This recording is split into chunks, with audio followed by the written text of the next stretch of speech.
Sir एक और question जी था, ये जी जो हम जी इज दिस गुड प्रैक्टिस अगर हम टूल एंड टेक्निक्स याद भी कर लें कि प्लान में कौन सी टूल एंड हाँ हाँ। टेक्निक्स यूज होती हैं, देखिए, मैनेज में कौन सी होती हैं? अगर आप इजीली कर सकते हैं तो ठीक है। इसका पता क्या फायदा होता है, ये एक्चुअल में हमारा एक लर्निंग का वे है, शुरू से हम बचपन से पढ़ते आ रहे हैं ना, वी फील कॉन्फिडेंट। अच्छा, दूसरा, जी, आपको टाइम सेव हो जाता है ना, मतलब डिसीजन मेकिंग में। जैसे आपने क्वेश्चन पढ़ा, जी, तो अगर आपको याद है ये चीजें तो इट्स प्रीटी फाइन। मतलब मैं ये नहीं कहूंगा कि आप ना करें, but if you can do that तो it's a good thing, it's a helpful thing actually. Like trust me, मैंने जब किया था तो आई डिड इन इन इन मेरे ख्याल में 1.5 मंथ। और उसमें एक्चुअल में मैंने अपनी कबर्ड के दरवाजों के ऊपर मैंने वो चार्ट्स ये टूल्स एंड टेक्निक से पेस्ट किए थे। ऑल दो उससे मुझे कोई ऐसा नहीं हुआ कि जी उस तरह के क्वेश्चन आ गए, बट ये मेरी डिसीजन मेकिंग में इट वाज वेरी हेल्पफुल। मतलब मुझे बिल्कुल राइट, वैसे ही पता था कि यार अच्छा ये कहाँ पे, मतलब आप ना you can link up the things. जैसे आपको सिनेरियो से पता चलना शुरू हो जाता है, अच्छा यार ये कह रहा है कि डिलीवरेबल चेक करनी है, तो इसका मतलब है तो ये कंट्रोल क्वालिटी के अंदर। और अब वो जी, कंट्रोल क्वालिटी के अंदर है, तो वहां पे अगर मुझे 5-6 टूल्स एंड टेक्निक्स याद है, तो इट जी, इज इजी फॉर मी कि मैं वो जो आंसर्स हैं उसमें जो भी टूल एंड टेक्निक है मुझे आइडिया हो जाएगा कि यार ये कंट्रोल के अंदर ये 4-5 ही है, इन्हीं में से कोई होगी। ठीक है, तो मेरी वो चॉइस जो है ना वो नैरो डाउन हो जाती है काफी। अदरवाइज तो जाहिर है मुझे 132 टूल्स एंड टेक्निक्स में से कुछ ढूंढना पड़ेगा। अच्छा सर, ठीक है, कल आपने हाँ। बताया था कि अगर सिचुएशन में फ्यूचर की बात की जा रही हो, हम्म। आप प्लान क्वालिटी में हैं। बिल्कुल ऐसा ही है। तो इसमें एक सिचुएशन थी, जैसे फर्स्ट जो आपने वो बताया था, मैं looking at the project practices of comparable projects. तो इसमें हम looking plan looking at quality the, में दोबारा कैसे बोलेगा, हैं? Sorry, looking at the. Looking at the project हाँ। प्रैक्टिसेस ऑफ अच्छा, देखें देखें, कंपेरेबल हाँ। प्रोजेक्ट्स। कंपेरेबल देखें, मैं मतलब उसका थीम आप समझे। एक तो पहली बात, ये जो आपको सिनेरियो बताया हुआ है इसके आगे पीछे अंग्रेजी खुद अज्यूम करनी पड़ रही है। मतलब जाहिर जी, है एक टेबल के अंदर एक छोटी सी लाइन लिखी हुई है, वो भी एक फ्रेज लिखा हुआ, पूरा सेंटेंस नहीं है। मुझे ये बताएं कि जी, मैं ल- दूसरों को कंपेरेबल प्रोजेक्ट्स में को कब देखता हूँ? Do you have any idea? हम ओपीएस को जनरली इंडस्ट कब देखते हैं? हाँ, इंडस्ट्री को या ओपीएस को, दोनों हम कंसिडर कर लेते हैं। मैं साथ में लेसन लर्न भी, मैं आपको कहता हूँ कि यार आपको कुछ चीज प्लानिंग में। प्लानिंग में जब कोई चीज जी, प्लान करनी पड़ती है तो ऑब्वियसली आई वुड कंसिडर कि यार इससे पहले क्या कुछ हुआ हुआ है। या ठीक है। मैं ये देखूंगा इंडस्ट्री में क्या हो रहा है, या मैं ये देखूंगा कॉम्पिटिटर क्या कर रहा है। ऐसा ही है ना। जी, और हो सकता है मैं तीनों को देख के फिर अपने मुताबिक कहूंगा यार अच्छा उसका ये हो रहा है, इसका ये हो रहा है, मैं अपनी प्रोसेस की या अपने प्रोजेक्ट की नीड्स के मुताबिक एक नई चीज फॉलो कर रहा हूँ ऑल टुगेदर। ठीक है, अब उसके सही। अंदर ये जो वो सेंटेंस है उसमें लाजमी नहीं है कि मतलब फ्यूचर का तो उसमें जिक्र ही नहीं है ना। जी, जी, जी, जी, जी, ठीक है, बिल्कुल। सो आपने वो आगे, लेकिन इसके बाद अगला अगर ये सेंटेंस पूरा होता तो ये होता कि आप इस वक्त दूसरी वो देख रहे हैं कि कॉम्पिटिटर क्या कर रहा है, so that you could plan और सम डू समथिंग, ताकि आप भी यही चीजें फॉलो करें। ठीक है, राइट, तो एक्चुअल में जो ठीक, दूसरा पार्ट है वो मिसिंग है। सही। अच्छा जी, so let's start our today's lecture and we are starting risk management knowledge area. और मैंने आपको जैसे बताया था कि मैंने दो नॉलेज एरियाज यहाँ पे स्किप किए हैं, और एक था हमारा रिसोर्स मैनेजमेंट नॉलेज एरिया और दूसरा था कम्युनिकेशन मैनेजमेंट नॉलेज एरिया। ये दोनों में आपको लास्ट वाले नॉलेज एरिया, जिसको हम स्टेक होल्डर वाला नॉलेज एरिया जो है ना हमारा, उसके साथ मैं आपको इसको पढ़ाऊंगा। उसकी वजह यह है कि इसके अंदर रिसोर्स मैनेजमेंट के अंदर एक मेजर हिस्सा जो है ना वो ह्यूमन रिसोर्स का है। और इसी तरह कम्युनिकेशन जो है इसके अंदर भी हमारे पास ऑलमोस्ट वही चीज़ें हैं कि we deal with the humans actually. और स्टेक होल्डर्स भी मोस्ट ऑफ द टाइम ज़ाहिर है उनके अंदर भी ह्यूमंस होते हैं। सो ये दोनों, ये जो तीनों नॉलेज एरियाज है ना, इसके अंदर कुछ सॉफ्ट स्किल्स हेवली इन्वॉल्व है। मसलन कम्युनिकेशन करनी है तो कम्युनिकेशन ज़ाहिर है लोगों को आपने इन्फ्लुएंस भी करना है। उसके बाद आपने लोगों के साथ कॉन्फ्लिक्ट को भी मैनेज करना है या कॉन्फ्लिक्ट को भी रिजॉल्व करना है। उसके अलावा आपने कुछ बार्गेनिंग करनी है, कुछ आपको वो अपने रिक्वायरमेंट स्टेक होल्डर बताएंगे, कुछ आप उनको रिजेक्ट करना पड़ेगा। फिर आपको लीड करना है लोगों को, आपको गाइड करना है लोगों को, उनसे कम्युनिकेट करना है। तो ये सारे के सारे सॉफ्ट स्किल्स हैं।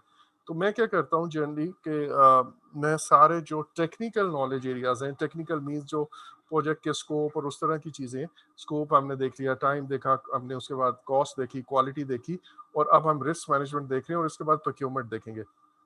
ये जब हम दोनों सारे काम कर लेंगे, रिस्क के बाद प्रोक्योरमेंट भी, then I will teach you the stakeholder engagement. यहाँ से वापस आके फिर कम्युनिकेशन पढ़ेंगे, और वहाँ से वापस आके ह्यूमन रिसोर्स। लेकिन ह्यूमन रिसोर्स के लिए, as I have told you, कि मैं ये लास्ट रिकॉर्डिंग में मैंने बताया था, इस वीकेंड के एंड पे मैं आपको इसकी रिकॉर्डिंग्स दे दूंगा। ठीक है, आप साथ साथ इसको बेशक अपने टाइम पे देखते रहिएगा, बट आई होप कि अगर आप इस वीक में आपको टाइम नहीं भी मिलता, तो फिर अगले वीक में इसको आप थोड़ा थोड़ा जरूर साथ के साथ देखते रहिए, ताकि हम जब स्टेक होल्डर पे आए या कम्युनिकेशन खत्म करें, तो बाय दैट टाइम आपका ह्यूमन रिसोर्स भी कंप्लीट हुआ हो। और ये जब सारे हो जाएंगे, तो हम सिर्फ एक दिन लगा के क्विकली हम इंटीग्रेशन नॉलेज एरिया करेंगे, जिसके अंदर हमने इन सारी चीज़ों को इंटीग्रेट करना है। उसमें most of the cheese things आप ऑलरेडी पढ़ चुके हुए हैं, तो हम बस एक क्विकली देखना चाहेंगे। उसमें मेन चीज़ एक दो है। एक तो प्रोजेक्ट स्टार्ट के अंदर कुछ डिसीजंस है, वो हमने देखने हैं। उसके बाद जो मेरे पास यहाँ पे आता है चेंज कंट्रोल वाला मैकेनिज्म है, वो इंपॉर्टेंट है। बाकी ऑलमोस्ट आपने सारा कर लिया हुआ है। Anyways, so now let's start the risk management knowledge area. अगर मैं आपको ये कहूँ ना कि हमारे पास जो हम प्रोजेक्ट मैनेजमेंट का मेथड पढ़ रहे हैं, इसकी दो तीन अगर मैं कहूँ बेसिक थीम्स क्या हैं, तो उनमें एक एक थीम ये है कि हम हर चीज़ एक प्लान्ड एंड स्ट्रक्चर्ड वे में करते हैं।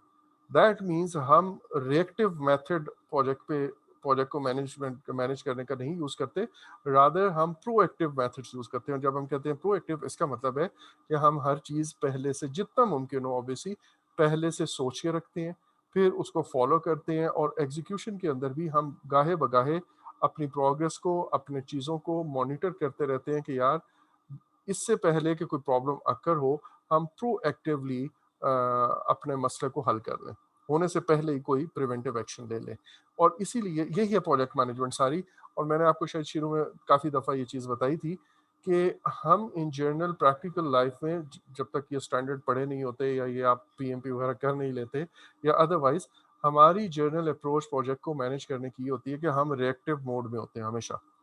हर वक्त हम मसलों को डील कर लेते हैं, और हमारी नज़र में वो प्रोजेक्ट मैनेजर बहुत अच्छा होता है जो मसला जैसे ही आपका इशू रेज हो, तो वो उस इशू को जल्द अज जल्द सॉल्व कर ले। ठीक है, तो ऐसे प्रोजेक्ट मैनेजर को हम जनरली अच्छा प्रोजेक्ट मैनेजर समझते हैं। बट पीएमआई इसको कोई अच्छी प्रोजेक्ट मैनेजमेंट मेथड नहीं सकती। ये आपके सामने अभी मैं एक एग्जांपल दिखाऊंगा। आप ये ज़रा देखिए, एक सिनेरियो लिखा हुआ है कि एक प्रोजेक्ट मैनेजर है जो एक हार्डवेयर सॉफ्टवेयर इंस्टॉलेशन प्रोजेक्ट है उस पर काम कर रहा था, और ऐसी जगह पे वो कर रहा था जहाँ पे ये तूफान वगैरह हरिकेन्स आना ये नॉर्मल था। कोई सी साइड पे होगा मे बी। उसके बाद अभी क्या हुआ कि जैसे ही उसका एक ऐसा तूफान आया, और उसके एक हफ्ते के बाद उसका ना ड्यूरिंग दिस ये जो हरिकेन आया, उस दौरान उसका सारा काम जो है वो इफेक्ट हो गया। बहुत सारी एक्टिविटीज़ जो है जिसका ड्यूरेशन ऑलमोस्ट 3 डेज था, वो एक्टिविटीज़ जो है ना उसकी ख़राब हो गई। लेकिन प्रोजेक्ट मैनेजर जो है ना अपने स्पॉन्सर के पास अब खड़ा हुआ है। जब तूफान गुजर गया, उसके बाद उसने एक हफ्ता गुजर गया तूफान आए हुए, और वो क्या कह रहा है कि what a great job my team has done, and how quickly we have recovered from the delays and the damages caused to our project by the hurricane. So ये हम जनरली इसी तरह हम भी करते हैं कि यार हाउ इफेक्टिव वी वर, हमने कितनी जल्दी रिकवर कर लिया, डैमेज को हमने कंट्रोल कर लिया। सो ये प्रोजेक्ट मैनेजर जो है ना वो अपने काम से बहुत प्राउडली ये चीज़ स्पॉन्सर को बता रहा है। बट आपके ख्याल में अभी जैसे मैंने प्रियम्बल बांधा, उसके मुताबिक ये कोई बहुत काबिल तारीफ चीज़ नहीं है। ये reactive method of project management है। We want a proactive method. A proactive method है, उसका एक सिनेरियो और पढ़िए। वो ये है कि उसी सिनेरियो के अंदर यहाँ पे प्रोजेक्ट मैनेजर प्राउडली ये बता रहा था कि we had anticipated the risk of hurricane. आप ऐसे इलाके में प्रोजेक्ट कर रहे हो जहाँ पे ये मसले होते हैं। अच्छा, और मैंने क्या किया, उसका प्लान ये बनाया कि हमने एक बैकअप प्लान बना लिया, और उसमें व्हाट वी डिड, हमने मॉनिटर करते रहे कि, और जो उसका मेट ऑफिस था जहाँ से हमें ये वार्निंग्स मिलती हैं अबाउट द वेदर, उनको हम कंटिन्यूसली चेक करते रहे कि यार कोई वार्निंग तो नहीं आ रही। और जैसे ही हमें उन्होंने एक स्टॉर्म की वार्निंग इशू की, हमने अपना वो जो बैकअप प्लान था वो एग्जीक्यूट कर दिया, और उसकी वजह से हम अपने डैमेज एंड डिलेस को अवॉइड कर गए। Now, this is the desired approach जो प्रोजेक्ट मैनेजर को होनी चाहिए या फॉलो करनी चाहिए। पीएमआई के मुताबिक ये है डिजायर्ड मेथड। नाउ अगर आप फ्यूचर में किसी प्रॉब्लम को एंटिसिपेट करते हो और उसका कोई प्लान रेडी रखते हो, यही सारी रिस्क मैनेजमेंट है बेसिकली। सो अगर मैं आपको कहूं कि रिस्क मैनेजमेंट क्या है, तो risk management is all about being proactive. It's all about being proactive. पहले से सोच के रखें कि ये मसाइल आ सकते हैं और उन मसाइल को हल करेंगे, उनके बारे में कुछ प्लान्स बना के रखें। इंशाल्लाह मैं अभी थोड़ी देर में मैं कुछ बेसिक टर्मिनोलॉजीज आपको ज़रा क्विकली बता दूं, एंड देन मैं आपको पूरा का पूरा रिस्क मैनेजमेंट मेथड आज वो ब्लैक ब्लैक स्क्रीन करके जो है ना उस पर समझाऊंगा, और फिर हमारे लिए ये स्लाइड्स पढ़ना कोई ज़्यादा इशू नहीं होगा। वो मेथड का फ्लो समझना आपके लिए बहुत लाजमी है, उसको अच्छी तरह समझिएगा। मतलब उसके बाद अगर मैं आपको ये कहूँ ना कि अब आप रीटा का रिस्क का चैप्टर पूरा पढ़ ले, तो आपको वो बहुत ही आसानी से समझ आ जाएगा, कोई प्रॉब्लम नहीं होगा। अच्छा, लेकिन उससे पहले कुछ बातें हैं, वो बेसिक्स हम समझ लेते हैं। वो क्या है? पहली बात तो ये कि रिस्क क्या चीज़ है। रिस्क के बारे में कुछ मेजर पॉइंट्स हैं जो आपने पहले लाजमी सुने होंगे या पढ़े होंगे, और जिन लोगों ने प्रोजेक्ट मैनेजमेंट नहीं भी पढ़ी, अगर बिजनेस मैनेजमेंट पढ़ा है तो वहां पे भी रिस्क की डेफिनेशन मोर और लेस यही है। पहली बात तो risk is an uncertain thing. पहली बात आप ये देखें, अनसर्टेन से मुराद क्या है? अनसर्टेन से मुराद है कि समथिंग दैट मे और may not occur. We are not sure कि ये लाजमी होगा। इसको मैं कंपेयर करवाना चाहूंगा। मैंने आपको शुरू में एक डेफिनेशन बताई थी जिसका हमने कहा था फैक्ट। फैक्ट वो चीज है जिसके बारे में वी सेड के 100% श्योरिटी है कि ये चीज होगी। एंड व्हेन आई से 100%, तो इसका मतलब थ्योरेटिकल 100%। फ्यूचर में हम कोई भी चीज आ रहा है 100% नहीं कह सकते, अल्लाह ही जानते हैं क्या होगा। बट 80 to 90% आप जिस चीज के बारे में श्योर हो तो हम उसको फैक्ट ही गिनते हैं। फॉर एग्जाम्पल, मैंने खुद एज अ प्रोजेक्ट मैनेजर एक एक्टिविटी प्लान की कि इस थर्सडे को हमने ये करना है। अब ये जो मैंने खुद प्लान किया है, ये it is a fact. I am 80% at least. वैसे तो मैं थ्योरेटिकली कह सकता हूँ यार मैंने खुद प्लान किया तो आई एम 100% श्योर कि ये मुझे करना है। सो ये फैक्ट है। पहली बात, ये मेरे कंट्रोल में है। दूसरी बात इसके अंदर ये होती है कि ये चीज की probability of occurrence is almost sure. Risk के अंदर ये नहीं है। रिस्क के अंदर दो चीजें आप कंसीडर करें। एक ये कि ये मेरे कंट्रोल में नहीं है, कंट्रोल से बाहर है। जब मैं कह रहा हूँ मेरे कंट्रोल में नहीं है, इसका मतलब है प्रोजेक्ट मैनेजर एंड टीम के कंट्रोल से बाहर है। फैक्ट के अंदर ये इनके अपने कंट्रोल में थी, उन्होंने ये एक्टिविटी खुद प्लान की हुई है। एक बात। दूसरी बात, उसकी प्रोबेबिलिटी। फैक्ट के केस में प्रोबेबिलिटी 100% है, लेकिन रिस्क के केस में इट मे अकर और इट मे नॉट अकर, तो प्रोबेबिलिटी शायद उस तरह 100% नहीं है। अभी से कि हमारा एक प्रोबेबल इवेंट है, वो हो भी सकता है और वो नहीं भी हो सकता जी। ठीक है जी। सो यहाँ पे अकरेंस ऑलमोस्ट श्योर है, यहाँ पे अकरेंस ऑलमोस्ट प्रोबेबल है। अच्छा, एक और चीज हमने आपको डेफिनेशन बताई थी जिसको हमने नाम दिया था अजम्पशन का। और अजम्पशन के केस में आई हैड टोल्ड यू कि यार अजम्पशन का अगर मैं डेफिनेशन बताऊं तो वो अगेन वो भी प्रोजेक्ट मैनेजर के कंट्रोल में नहीं है। जैसे risk project manager and team के कंट्रोल से बाहर है, उसी तरह अजम्पशन भी कंट्रोल से बाहर है। लेकिन अजम्पशन के होने का चांस इज वेरी लाइकली। बहुत हद तक ये प्रोबेबिलिटी है, ये चांस है कि ये इवेंट हो जाएगा, ऑल्दो ये टीम और टीम के कंट्रोल, प्रोजेक्ट मैनेजर के कंट्रोल से बाहर है। जैसे प्रोबेबिलिटी सॉरी जैसे रिस्क जो है वो भी कंट्रोल से बाहर है, ये भी कंट्रोल से बाहर है। लेकिन रिस्क के होने के चांस के बारे में यू से कि शायद हो जाए शायद ना हो। जो अजम्पशन है इसके बारे में भी से कि मोस्ट लाइकली ये होगा, और एक्चुअल में ये होगा ट्रू, ये अजम्पशन ट्रू साबित होगी तो ही प्रोजेक्ट आगे चलेगा। फॉर एग्जांपल, मैं जो सारा प्लान कर रहा हूँ उसके पीछे अजम्पशन मेरी ये है कि मुझे टाइमली फंड्स मिल जाएंगे। मैनेजमेंट ने जो फंड्स मेरे से कमिट किए हैं वो वाकई दे देंगे, जो रिसोर्सेज मेरे पास आनी है वो वाकई आ जाएंगी। सो अब मोस्ट प्रॉब्ली ऐसा ही होगा। जाहिर है प्रोजेक्ट मैनेजर को स्पॉन्सर अगर एक प्रोजेक्ट करवा रहा है तो वो ये चीजें देगा, तो मुझे ये चीजें मिलेगी तो मैं ये प्रोजेक्ट कर पाऊंगा, और अगर ये चीजें मुझे ना मिली तो मैं ये प्रोजेक्ट नहीं कर पाऊंगा। सो ये अजम्पशन, फैक्ट एंड रिस्क के बारे में एक कंपैरिजन है। Assumption and constraint sorry assumption and risk, ये दोनों प्रोजेक्ट मैनेजर एंड टीम के कंट्रोल में नहीं होते। लेकिन रिस्क की प्रोबेबिलिटी का पता नहीं है, इट मे और मे नॉट अकर। अजम्पशन के केस में हम कहते हैं कि दिस लाइकलीहुड कि ऐसा ही होगा और ये होगा तो प्रोजेक्ट आगे चलेगा। फैक्ट जो है वो प्रोजेक्ट मैनेजर एंड टीम के कंट्रोल में है, और दूसरी इसके होने की प्रोबेबिलिटी भी ऑलमोस्ट 100% है। तो ये एक बात आपने अपने माइंड में रखनी है कि रिस्क के केस में probability of occurrence is not sure. एक बात।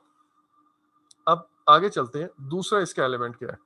दूसरा इसका एलिमेंट है कि अनसर्टन तो है, बट अनसर्टन जस्ट इवेंट है या कंडीशन भी हो सकती है। इवेंट का मतलब ये है कि जी बारिश हो गई, जलजला आ गया, चोरी हो गई, एक्सीडेंट हो जाएगा, मतलब सब फ्यूचर में ऑब्वियसली एक्सीडेंट हो जाएगा, प्राइसेस ऊपर चली जाएंगी, तेल महंगा हो जाएगा, ये सारे के सारे इवेंट्स हैं। अगर ये इवेंट्स, बारिश हो जाएगी, स्नोफॉल हो जाएगी, तो खुदा खासा बॉम्ब फट जाएगा, ये जितने के जितनी बातें मैं कर रहा हूँ ये इवेंट्स हैं, but obviously they are uncertain events. हो भी सकता है और लाजमी नहीं है कि ना हो, मतलब लाजमी नहीं है कि लाजमी हो, that means we are not sure about its occurrence. दूसरी चीज है कंडीशन। कंडीशन भी रिस्क होता है। कंडीशंस का रिस्क का मतलब क्या है कि एक अनसर्टेनिटी की सूरत हाल, एक अनसर्टेनिटी की इन्वायरमेंट, वो भी रिस्क ही कहलाती है। फॉर एग्जाम्पल, अगर मैं आपको कहता हूँ कि मैं एक एक्टिविटी पे काम करना चाहता हूँ और because of some reason I am not sure कि मेरे जो टीम मेंबर्स हैं वो 10 दिन में काम खत्म करेंगे या वो 16 डेज में काम खत्म करेंगे। No, this is an uncertain condition for me. ये कोई इवेंट नहीं है कि बारिश हो गई या बॉम्ब फट गया या ऐसा नहीं है। ये एक ऐसी कंडीशन है विच इज अनसर्टेन, और ये अनसर्टेनिटी रिस्क कहलाती है। ये मैंने आपको पहले भी काफी दफा बताया था, वो जो जहाँ पे हम वो कर रहे थे स्टैंडर्ड एविएशन कर रहे थे, कि जितना ज्यादा ये गैप होगा उतना ज्यादा हम कहेंगे अनसर्टेनिटी ज्यादा है एंड उतना ही ज्यादा रिस्क ज्यादा है। ठीक है।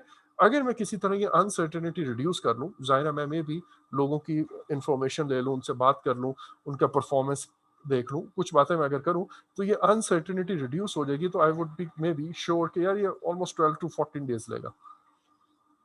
तो अब मेरा ये गैप कम हो गया, मेरा रिस्क कम हो गया। और अब सोचें कि अगर इस तरह मैं कोई 25-30 एक्टिविटीज में ये काम करने में कामयाब हो जाता हूँ तो वो 2-2 दिन कम करके मेरा प्रोजेक्ट महीना 2 महीने पीछे आ सकता है। और आपको याद होगा कि हमने जब स्केजुलिंग के अंदर ये टेक्निक्स, फास्ट ट्रैकिंग और वो ओवर टाइम और क्रैशिंग और इस तरह की चीजें पढ़ रहे थे, तो वहां पे हमने कहा था कि यार रिस्क अगर एलिमिनेट हो जाए ना, तो that is the best method जिसके थ्रू हम अपना स्केजुअल कम कर सकते हैं। खैर, वो स्केजुअल फोकस के साथ था। सो नाउ इफ आई से कि कोई भी ऐसी अनसर्टेन दैट मे और मे नॉट अकर, चाहे वो इवेंट हो या वो कंडीशन हो, लेकिन ये कौन सा इवेंट और कौन सा अनसर्टेन कंडीशन जो अगर हो जाए तो इसका कोई पॉजिटिव इफेक्ट भी हो सकता है एंड कोई नेगेटिव इफेक्ट्स भी हो सकता है। पॉजिटिव इफेक्ट अगर है तो हम ये कहेंगे कि यार ये मेरे लिए एक अपॉर्चुनिटी है, अगर ये हो गया तो मेरा भला हो जाएगा। फॉर एग्जांपल, अगर मैं ये कहता हूँ कि मुझे एक वो करना है, स्लैब या वो लेंटर डालना है, छत डालनी है, और इस छत डालने के बाद मुझे इसको पानी रेगुलर देना है। ठीक है। अब ये जो मैंने पानी देना है, इसके लिए मेरा 1 टैंकर 2 टैंकर जो है ना वो यूज होने अगले 3 से 4 दिन तक। बट अगर मैं किसी तरह ये फोरकास्टिंग अगर वो हो रही है और मुझे अंदाजा है कि इसके 3-4 दिन बाद, अगले दिन, सॉरी नेक्स्ट वीक में, मंडे से लेकर वेंसडे तक बारिशें होनी है, तो ऑब्वियसली आई वुड ट्राई कि मैं इस अपॉर्चुनिटी को वेस्ट ना करूं। मैं अपना ये जो लेंटर की एक्टिविटी है कोशिश करूं कि बिफोर दैट टाइम कंप्लीट कर लूं। Now this is an opportunity and I would like to capture this opportunity. और इसी तरह जो नेगेटिव इफेक्ट है, वो नेगेटिव इफेक्ट को हम कहते हैं कि ज़ाहिर है वो रिस्क की जो जनरल डेफिनेशन हमारे माइंड में आती है वो नेगेटिव इफेक्ट की ही आती है। और उस केस में यह है कि मेरे प्रोजेक्ट के ऊपर कोई नुकसान हो जाएगा। अच्छा, अब ये जो प्रोजेक्ट के ऊपर होगा या पॉजिटिव है या नेगेटिव इफेक्ट है, ये किसके ऊपर है? एक या एक से ज्यादा project objectives. Objectives generally project के क्या हैं? प्रोजेक्ट का स्कोप, के इस स्कोप के अंदर रह के काम करना है। प्रोजेक्ट का ये स्कोप मुझे बनाना है, कंप्लीट करना है, ये मेरा ऑब्जेक्टिव है। मुझे एक खास बजट दिया गया है, उस बजट के अंदर रह के काम करना है, दूसरा ऑब्जेक्टिव है। एक खास ड्यूरेशन बताया गया है, उसके अंदर रह के काम करना है, तीसरा ऑब्जेक्टिव है। इसी तरह एक खास क्वालिटी में काम करना है, ये चौथा ऑब्जेक्टिव है। Customer satisfaction, risk free and so on. So इनमें से कोई एक ऑब्जेक्टिव या स्कोप को इफेक्ट कर जाए, या मे बी बजट को इफेक्ट कर दे, या स्केड्यूल को इफेक्ट कर दे, या क्वालिटी को इफेक्ट कर दे। कोई भी ऐसा अनसर्टेन इवेंट हो या कंडीशन हो, चाहे वो इफेक्ट पॉजिटिव हो चाहे नेगेटिव हो, लेकिन किस पे हो? हमारे स्कोप पे हो, या बजट पे हो, या मे बी क्वालिटी पे हो, या स्केड्यूल पे हो, या इन सब पे हो, या इनमें से किसी दो पे हो। कम से कम एक या एक से ज्यादा प्रोजेक्ट ऑब्जेक्टिव्स पे अगर कोई इफेक्ट करेगा तो उसको हम रिस्क कहेंगे। ये है रिस्क की एक थॉरो डेफिनेशन जो आपके माइंड में हर वक्त होनी चाहिए। अगर कोई रिस्क ऐसा आकर करता है जो हमारे किसी प्रोजेक्ट ऑब्जेक्टिव को हिट नहीं करता, तो वो हमारे प्रोजेक्ट का रिस्क नहीं है। वो दुनिया के लिए तो रिस्क हो सकता है, लेकिन हमारे प्रोजेक्ट का रिस्क नहीं है। ऐसे रिस्क के बारे में आगे चल के हम एक स्ट्रेटेजी पढ़ेंगे। सॉरी कुछ रिस्क तो ऐसे होंगे जिनको हम मतलब डिफरेंट स्ट्रेटजीज के थ्रू अवॉइड कर देंगे, या उनकी प्रोबेबिलिटी को कम कर लेंगे, या वो रिस्क हम किसी और के हवाले कर देंगे। लेकिन एक स्ट्रेटजी इनके अंदर ये भी है कि अगर वो रिस्क हमारे प्रोजेक्ट का ना हो या हमारे बस से बाहर हो, दोनों सूरतें। एक तो ये कि वो मेरे प्रोजेक्ट को इफेक्ट नहीं कर रहा, मेरे प्रोजेक्ट के किसी ऑब्जेक्टिव को इफेक्ट नहीं कर रहा, लेकिन मैंने आइडेंटिफाई कर लिया, तो वो प्रोजेक्ट रिस्क नहीं है, वो तो जस्ट एक रिस्क है, हमारे प्रोजेक्ट का नहीं है, किसी और प्रोजेक्ट का हो सकता है, ऑर्गेनाइजेशन के लिए हो सकता है, प्रोग्राम के लिए हो सकता है। तो उसको हम एस्केलेट कर देते हैं। एस्केलेट का मतलब कि हायर लेवल पे रेज कर दिया। मैंने स्पॉन्सर को बता दिया कि सर ये एक रिस्क हमने आइडेंटिफाई किया है, और इस रिस्क को ना ये एक्चुअल में हमारे प्रोजेक्ट से रिलेटेड नहीं बनता, लेकिन आपकी ऑर्गेनाइजेशन को जरूर इफेक्ट करेगा, इसको काइंडली आप देख लीजिएगा। इसको हमने एस्केलेट किया। उसके बाद प्रोजेक्ट मैनेजर की जिम्मेदारी खत्म हो जाती है, अगर स्पॉन्सर मान लेता है कि वाकई ये आपके प्रोजेक्ट का नहीं है। लेकिन अगर वो कहता है कि नहीं भाई आपकी जिम्मेदारी है, तो फिर जाहिर है अभी एस्केलेट नहीं हुआ फिर वो प्रोजेक्ट, सॉरी वो रिस्क। दूसरा ये होता है कि बाज दफा मैं एज अ प्रोजेक्ट मैनेजर मेरे बस में नहीं होता प्रोजेक्ट इफेक्ट, तो मेरे पास हो ही हुआ है मेरा, सॉरी उसका जो इफेक्ट है वो हो तो मेरे प्रोजेक्ट को ही रहा है, चाहे पॉजिटिव हो चाहे नेगेटिव हो, लेकिन मेरे बस में नहीं है। अब जब मेरे बस नहीं है तो मैं उसको भी एस्केलेट करता हूँ। मैं एक एग्जांपल देता हूँ, एक पॉजिटिव रिस्क की एग्जांपल देता हूँ। फॉर एग्जांपल, मैंने अपने प्रोजेक्ट के ऊपर, मेरे पास एक ऑप्शन है कि मैं बुलडोजर भी लूँ, और 3 बुलडोजर्स मुझे चाहिए, और मैं कहता हूँ कि यार ये मैं रेंट पे लेता हूँ। लेकिन मेरे नज़र में मुझे ये नज़र आ रहा है कि सर हम अगर ये फर्स्ट टाइम रोड कंस्ट्रक्शन का प्रोजेक्ट कर रहे हैं, और आई होप ऑर्गेनाइजेशन के मैंने वो जो business case benefit management plan पढ़ा था, उसमें ये बात लिखी हुई थी कि हम ये प्रोजेक्ट इसलिए कर रहे हैं ताकि हम हमारी ऑर्गेनाइजेशन जो कि आज तक सिर्फ बिल्डिंग्स बनाती है, वो रोड का एक बेशक कॉस्ट टू कॉस्ट पूरा रह के कोई प्रॉफिट ना कमाए, एक ये प्रोजेक्ट कर लेती है, तो उसके बाद उसे सी पैक के बड़े प्रोजेक्ट्स भी मिल सकते हैं। तो I would try to get those projects. अब ये एक ऐसा अपॉर्चुनिटी है जो मैं कैप्चर करना चाहूंगा कि यार मैं रेंट पे लेने की बजाय इसको खरीद लूं, और वही बुलडोजर्स आगे यूज होंगे, आगे ऑर्गेनाइजेशन इसको दोबारा यूज करती रहेगी। हालांकि ये मेरी रिस्पॉन्सिबिलिटी नहीं है कि बाद में ऑर्गेनाइजेशन क्या करेगी, but I can highlight this point two the management. उन्हें मैं बता सकता हूँ कि सर अगर आप इस तरह करेंगे तो हमारे प्रोजेक्ट पे तो यूज हो ही जाएंगे, लेकिन उसके बाद ये परमानेंट ऑर्गेनाइजेशन का एक एसेट बन जाएगा, और आपको भी फायदा होगा फ्यूचर प्रोजेक्ट्स अगर आपको लेके जाने हैं। तो अब मैं क्या कर रहा हूँ कि एक प्रोबेबिलिटी, एक सॉरी अपॉर्चुनिटी को कैप्चर करने की कोशिश कर रहा हूँ, बट अगेन ये फैसला मेरे हाथ में नहीं है। ये तो ऑर्गेनाइजेशन अगर खरीदना चाहेगी और परमानेंट बुलडोजर रखना चाहेगी और उसके ड्राइवर अपने पास हायर करना चाहेगी, तो ऑब्वियसली ऑर्गेनाइजेशन का फैसला है। तो मैं ऐसे तमाम पॉजिटिव या नेगेटिव रिस्क को एस्केलेट कर देता हूँ। एनीवेज ये स्ट्रेटजीज हम पढ़ेंगे। अब आपके सामने एक सिनेरियो है, इस सिनेरियो को काइंडली पढ़िएगा और मुझे इसका आप आंसर दें। जी।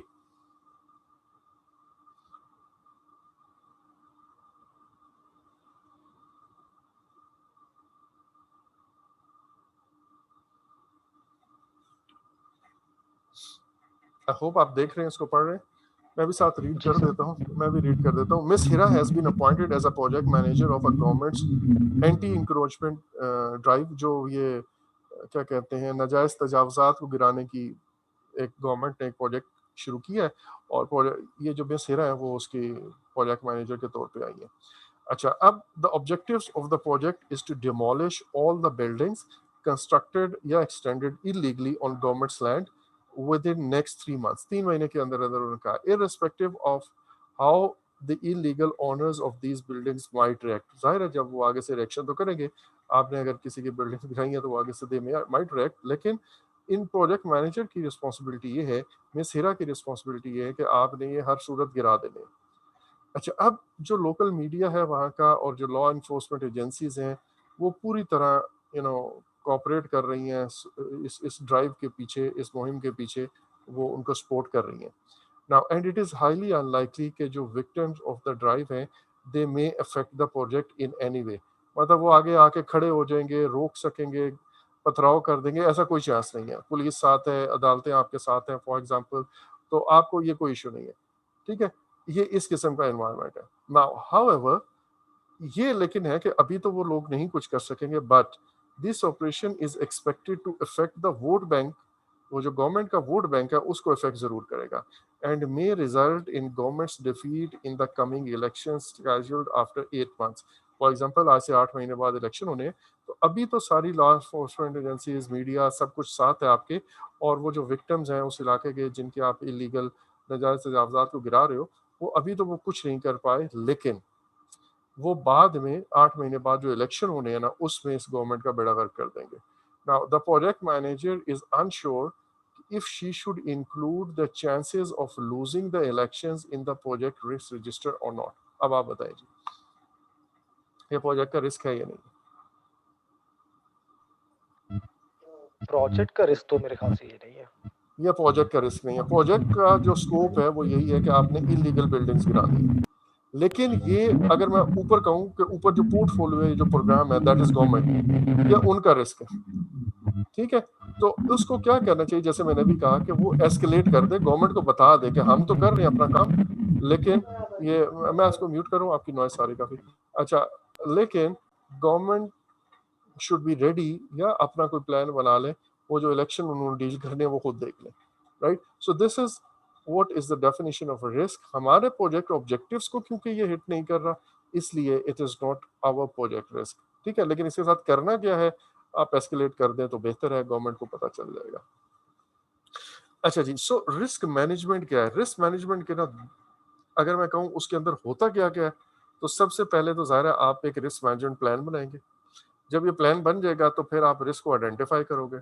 आइडेंटिफाई करने के बाद आप जितने भी रिस्क आए हैं उनका एनालिसिस करोगे कि इनकी प्रोबेबिलिटी के चांस कितने हैं, इनका अगर ये अकर कर गए तो उसका पॉसिबल इफेक्ट कितना है।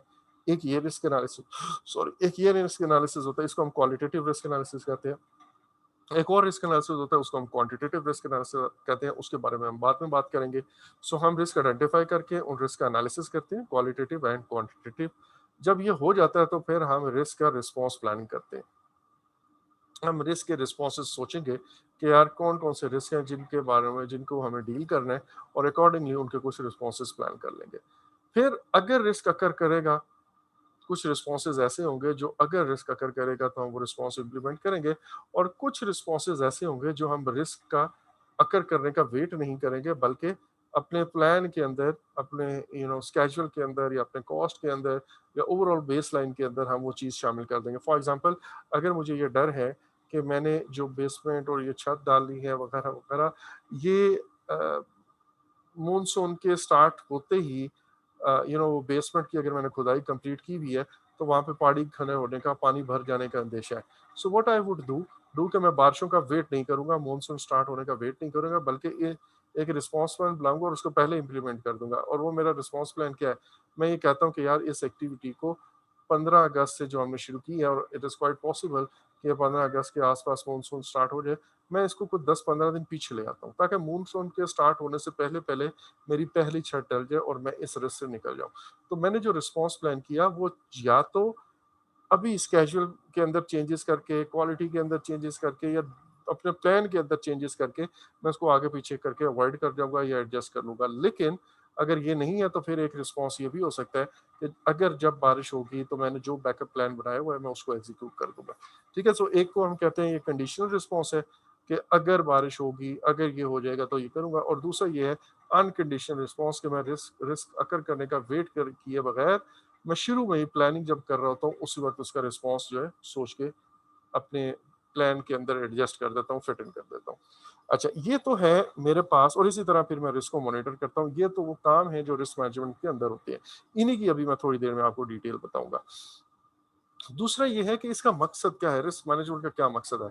रिस्क मैनेजमेंट का सिंपली एक मकसद है, और वो ये, या आप उसे दो कह लें, बेशक दो के तौर पर गिन लें, वो ये कि मैं बढ़ाना चाहूंगा, I would like to increase the probability के चांसेस भी बढ़ जाए, एंड जो इफेक्ट होना है वो भी बढ़ जाए of all the positive risk. जितने भी पॉजिटिव रिस्क है, अपॉर्चुनिटीज हैं, उनके होने के चांस को मैं किसी तरह बढ़ाऊंगा, और उससे जो पॉजिटिव इफेक्ट आना है उसको भी मैं मैक्सिमम कैप्चर करने की कोशिश करूंगा या मैक्सिमम इनहेंस करने की कोशिश करूंगा। सो ये है मेरे पास एक एस्पेक्ट कि मैं रिस्क मैनेजमेंट क्यों करता हूँ। अगर मैं आसान अल्फाज में कहूँ, सो दैट मैं अपनी तमाम अपॉर्चुनिटीज को कैप्चर कर सकूं मैक्सिमम जिस हद तक पॉसिबल है। जो अपॉर्चुनिटीज हैं, पॉजिटिव इफेक्ट्स हैं, उनको मैं मिस आउट ना करूं। दूसरा जो मेरे पास इसका सेकंड मतलब आप कह लें कि पर्पस है, वो ये है कि मैं अपने नेगेटिव रिस्क के होने की या या इम्पैक्ट या दोनों, उनको मैं किसी तरह कम से कम जगह पे ला सकूं या 100% अवॉइड कर सकूं अगर मुमकिन है।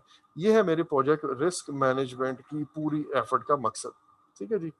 अच्छा, अब होता ये है कि तकरीबन 90% ऑफ द थ्रेट्स जो आप रिस्क मैनेजमेंट के अंदर उनको चेक करते हो या आइडेंटिफाई करते हो, वो बिल्कुल शुरू में ही आप प्लानिंग के थ्रू ही उनसे जान छुड़ा लेते हो। सॉरी, जैसे मैंने अभी एक एक्टिविटी का बताया कि यार वो अगर मानसून की बारिशों की वजह से एक रिस्क है तो मैं उसको पहले शिफ्ट कर लूँ, मैं 10 दिन पीछे ले आऊँ। तो मैं प्लान करके ही अपनी बिल्कुल शुरू में ही इस रिस्क को अवॉइड कर जाता हूँ, इस रिस्क से बच जाता हूँ। तो 90% रिस्क तो ऐसे ही आप करते हो कि आप उनकी प्लानिंग के अंदर अपनी कुछ चेंजेस ऐसे करते हो कि आपका वो रिस्क वहाँ से ख़त्म हो जाता है, या वो रिस्क ट्रांसफ़र हो जाता है, या वो रिस्क मिटिगेट हो जाता है, या आप उसको एस्केलेट कर देते हो। ये सारी बातें भी मैं थोड़ी देर में आपको समझाऊँगा। लेकिन जो बाकी 10% है, ज़ाहिर है उनको आप ख़त्म नहीं कर सकते हो मेबी। अब उनके बारे में आप क्या कह सकते हो? एक तो ये कह सकते हो कि यार ठीक है, इनको होने दो, देखी जाएगी अगर छोटी नेचर की रिस्क है। दूसरा ये हो सकता है कि यार मैं उनको कहूँ कि यार अगर ये रिस्क अकर करेंगे, तो ये मैंने उनके लिए एक कॉन्टिजेंसी प्लान बना के रखा हुआ है। अगर ये रिस्क अकर कर गए तो मैं इनको इस तरह डील करूँगा। ठीक है? सो ये है रिस्क मैनेजमेंट। अच्छा, अब मैंने अभी थोड़ी देर पहले event based risk and non event based risk की एक बात की। हमारा जनरल परसेप्शन माइंड में इवेंट बेस्ड रिस्क है, एंड आई वुड लाइक कि आपको थोड़ा सा एक क्विकली बता दूं कि सिर्फ इवेंट बेस्ड रिस्क नहीं होते, बल्कि रिस्क नॉन इवेंट बेस्ड भी होते हैं। अच्छा, यहाँ पे आप ये वाली जो लाइन है ना, इसको आप यहाँ से हटा दें और इसकी वजह एक डायरेक्ट लाइन ये लगा दें। दैट मीन्स ये जो इमरजेंट टाइप ऑफ रिस्क है, ये बेसिकली इवेंट बेस्ड भी हो सकती है एंड ये नॉन इवेंट बेस्ड भी हो सकती है। तो इसलिए आप इसको समझें कि ये दोनों के साथ है। ठीक है, ये मैं अभी आपको थोड़ी देर में फर्दर एक्सप्लेन कर देता हूँ। अच्छा, वो क्या पहली बात तो ये कि कुछ इवेंट बेस्ड होंगे और कुछ नॉन इवेंट है। इवेंट बेस्ड के बारे में आप ऑलरेडी जानते हैं, अगर बारिश हो गई, अगर ऐसा हो गया, अगर वैसा हो गया। सॉरी यार, आज ये क्या हो रहा है भाई। अच्छा, सो अगर ये ऐसा हो गया और अगर ये वैसा हो गया, ये है मेरे पास इवेंट बेस्ड रिस्क, कोई इवेंट अकर करेगा। दूसरा है non event based risk. Non event based risk जैसे मैंने कहा, it is a condition generally. और कंडीशन क्या है? एक होती है एम्बिग्यूटी की कंडीशन, एक है वेरिएबिलिटी की कंडीशन। और जैसे मैंने कहा कि इमरजेंट इवेंट बेस्ड भी होता सकता है और इमरजेंट जो है वो ना वो नॉन इवेंट भी होता था। इसके बारे में आखिर में बात करूंगा। पहले हम एम्बिग्यूटी के बारे में बात करते हैं। एम्बिग्यूटी का मतलब ये है कि मैं किसी काम के बारे में क्लियर नहीं हूँ, उस काम के नेचर के बारे में एम्बिग्यूस हूँ। ठीक है, ये तो मुझे पता है कि ये काम करना है, लेकिन कैसे करना है, उसके अंदर कुछ एस्पेक्ट ऐसे हैं जिनके बारे में मुझे श्योरिटी नहीं है या मुझे क्लैरिटी नहीं है। ठीक है, मसलन एक बहुत ही हाई टेक किस्म का प्रोजेक्ट है। मसलन आप कोरोना की वैक्सीन अभी इजाद करना चाह रहे हैं, इस प्रोजेक्ट पे काम कर रहे हैं। Now this is first time maybe, मतलब आफ्टर सेंचुरीज कभी कभार ऐसा प्रोजेक्ट आपके हाथ में आता है, तो यू आर नॉट श्योर कि इस पे टाइम कितना लगेगा, इस पे पैसा कितना लगेगा, कब कामयाब होंगे या नहीं होंगे। ये एक एम्बिगुअस किस्म का, एक एम्बिगुअस नेचर का प्रोजेक्ट है कि you are doubtful about so many things. अच्छा, अब एम्बिग्यूटी रिस्क को हम एड्रेस कैसे करते हैं? अच्छा सॉरी, एक तो मैंने बताया कि वो नेचर ऑफ जॉब ऐसी है या जो प्रोजेक्ट की नेचर है वो ऐसी है कि पूरी दुनिया में वो फर्स्ट टाइम हो रहा है, या बहुत कम लोगों ने अभी तक किया। अभी कोई बहुत कॉमन टेक्नोलॉजी नहीं है वो, या बहुत कॉम्प्लेक्स किस्म का प्रोजेक्ट है। ज़ाहिर है जितना भी कॉम्प्लिकेटेड चीज़ होगी उसको करना आसान नहीं होगा। ठीक है जी। तो कुछ एस्पेक्ट्स ऐसे होंगे, या आप maybe as a project manager आप फर्स्ट टाइम कर रहे हो, दुनिया ने बड़ी दफ़ा किया है, आप फर्स्ट टाइम कर रहे हो तो आप खुद एम्बिग्यूस हो कि यार ये कैसे होता है, आई डोंट नो कैसे होता है। आप में से अगर किसी का लेट्स से हमने ओलंपिक्स जो है ना वो होस्ट कर रहे हैं, अब ओलंपिक्स कैसे होस्ट कर रहे हैं, दुनिया बड़ी दफा करा चुकी है, लेकिन हम ये भी ना करा सके अभी तक। तो हम, मेरे लिए, मैं एज अ प्रोजेक्ट मैनेजर उसके बारे में डाउटफुल हूँ।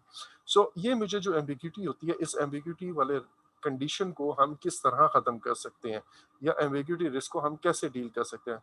मैं पढ़ के, ट्रेनिंग लेके, लोगों से पूछ के, कोई सिमुलेटर रन करके, या एक स्मॉल स्केल मॉडल बना के चीज़ों का, जिसको हम प्रोटोटाइप कहते हैं, वो बना के अपनी ये जो एम्बिग्यूटी है उसको कम करता चला जाऊंगा, और मुझे आहिस्ता आहिस्ता क्लैरिटी आ जाएगी कि इस तरह इस चीज़ को हैंडल करना है। सो एम्बिग्यूटी के बारे में, या जो एम्बिग्यूस रिस्क होते हैं, उनको बेस्ट हल करने का तरीका यही है कि हम इसके बारे में क्लैरिटी लें, इसके बारे में जानें, इसको पढ़ें, इसको समझें। अच्छा, या इसको सिमुलेटर के थ्रू रन करके अपनी एम्बिग्यूटी कम करें, या इसको जैसे प्रोटोटाइप का मैं कह रहा हूँ वो कम करें। दूसरा रिस्क है वेरिएबिलिटी रिस्क का।